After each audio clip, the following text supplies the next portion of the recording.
Well, hey guys, thanks for watching in and tuning into the channel Woodland Journey Homestead.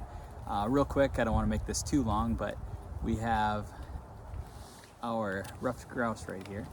I think I was wrong with the gender of this grouse.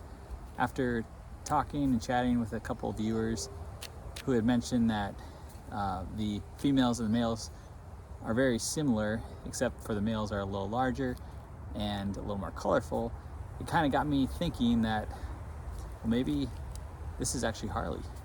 So with a little research I was doing on the internet, I did find that the males actually look very similar to this, and so most likely that is Harley.